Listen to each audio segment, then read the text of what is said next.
Plus rien n'arrête la poussée des talibans sur Kaboul. Un nouveau district vient de tomber, Daoula Shah, dans la province de Laghman, le 4e district en l'espace de 2 semaines. La situation militaire étant très volatile, nous pouvons estimer que les troupes talibanes sont environ à 40 km de Kaboul et que nombre de ces hommes sont déjà sur place dans le centre-ville. Pour l'instant, ils attendent. Le mouvement veut éviter une arrivée au pouvoir dans un bain de sang. À la fois, il exerce une pression militaire considérable. Son ratio d'engagement de combat a augmenté de plus de 30% depuis le début du printemps. À la fois, il contient son avance.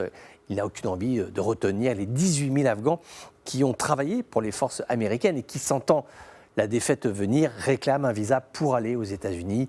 Des traducteurs, des officiers des forces spéciales, des administrateurs de la fonction publique ayant lutté contre le trafic de drogue ou pour le droit des femmes, ils veulent partir. Washington fait peu de publicité sur ces événements car ceux-ci ne sont pas sans rappeler le Vietnam. Alors, ça n'a rien à voir, on ne peut pas tout comparer, mais tout de même, l'empressement à monter dans des avions avant qu'une ville ne tombe, cela évoque des scènes d'autrefois. Les États-Unis sont inquiets. À l'époque des négociations de Doha, Washington voulait croire que les talibans faisaient des efforts en coupant le cordon ombilical avec Al-Qaïda. Le négociateur américain d'alors, Khalilzad, parlait de progrès substantiels. Aujourd'hui, une agence de renseignement américaine, la DIA, tire la sonnette d'alarme. Les talibans maintiennent des liens étroits avec Al-Qaïda et préparent très probablement des offensives de grande échelle contre les populations ou encore des installations gouvernementales.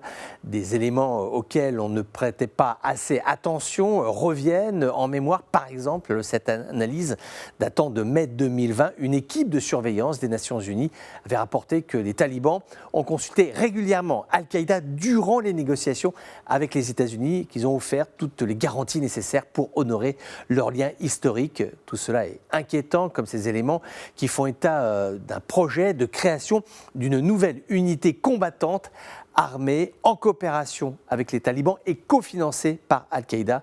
Le réseau Haqqani serait lié au projet, réseau dirigé par Surajuddin Haqqani, qui est étroitement lié à la mouvance al-qaïdienne, Haqqani, qui est également émir adjoint des talibans. Donc tout cela mis bout à bout est éminemment inquiétant et laisse présager des heures sombres dans l'Afghanistan de demain, l'Afghanistan sous férule talibane.